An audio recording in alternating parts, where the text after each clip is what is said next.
Say it out loud. Say it. Chupacabras. Yeah, sometimes bloodsuckers aren't shiny and romantic like Twilight. In fact, sometimes they're scaly bat-winged creatures that are out to eat all of your farm animals. How lovely. Guys, welcome back to Life's Biggest Questions. I'm your host for today, Taylor McWatters, and on today's Monster Monday, we ask, what if the Chupacabra was real? So hit that like button, grab a soda, and let's dive in.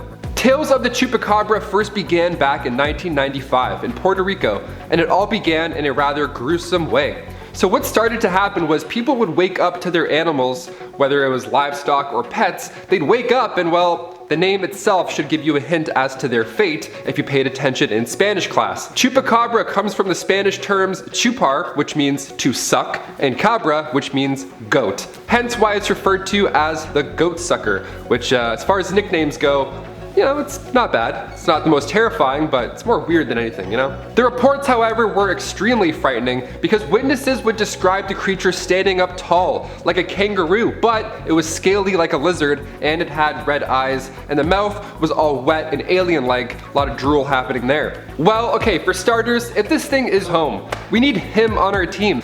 There were also canine-like creatures reported standing up on its hind legs, but again with a lizard-like skin and those red eyes. So there could be more than one of these, which is the best feeling in the world. Love reading that, love finding that out on a Monday, this is great. The creature is said to have been seen in Mexico, the US, Southwest, and China. That's a lot of pets to watch out for.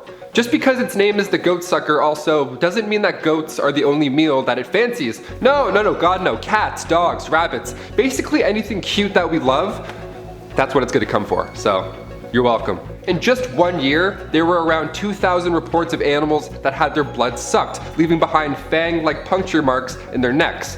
That plus a handful of Chupacabra sightings, people naturally believed that this was the vampire kangaroo canine. It got so bad that kids had to be escorted to schools because they legit had no idea what was going on here.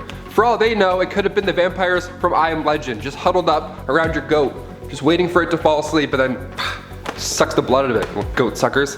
But here's where things got wild for the Chupacabra legend. So after 2000, the reports of it were changing. See, the appearance was different now in these reports, and the vampire kangaroo bat monster seemed to just disappear. The new sightings also had proof. There were bodies that were recovered. So these animals were discovered to match the description of the creature, hairless canines about 3 to 5 feet long. They were hairless because after a few DNA tests were done, it was revealed that these canines were infected by a parasite that caused the animal, usually a dog, coyote, raccoon, whatever the case, it loses its fur and then it looks very ill, and then that's when it attacks all of our loved animals.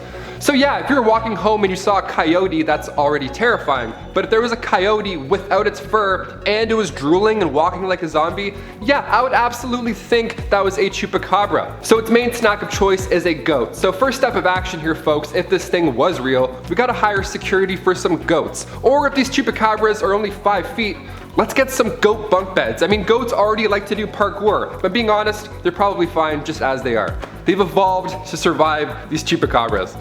They just have to stand sideways on a mountain. God, they're so good at that. I don't know how they do it. They defy gravity, but they just stand just sideways on a wall. We could use the goats as bait, right? And then if Chupacabra was real, or there's more than one Chupacabras, no sweat, bring them all on. Here's how we do it. We just get a bunch of mountain goats to chill at the Hoover Dam, just standing sideways, defying gravity. And then when these Chupacabras come in, their saliva causes their mouth to get all drooly and wet. It'll make them slip and slide down the wall, where they will safely land in a big giant net at the bottom of the dam. And then we grab the net, wrap up the top like a garbage bag, and then carry those Dracula bat lizards far, far away. And then we give the mountain goats props, we dap up their heads, because you know how they like to dap things with their heads.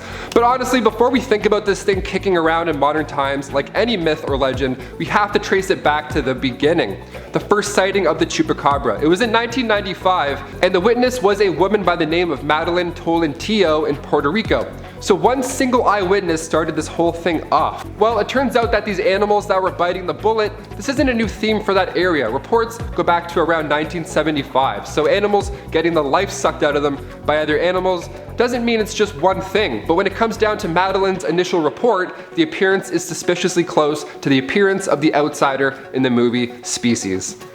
So maybe this is just a one-off where Madeline saw the movie, got spooked, saw a coyote that was sick, and her brain connected the two and it made it a much more alarming experience than it already was. Or maybe Madeline has the ability to bring these creatures to life. All she has to do is watch a movie and then bam, now that thing exists. If that's the case, we need to get her to watch The Iron Giant, like now. Let's get him out there, big Vin Diesel robot. What could go wrong? Guys, thank you so much for tuning into Monster Monday. Make sure you join us every week on Life's Biggest Questions for Monster Mondays, What the F Wednesdays, and Fiction Friday. I've been your host, Taylor McWatters, and we'll catch you at the next one. See ya.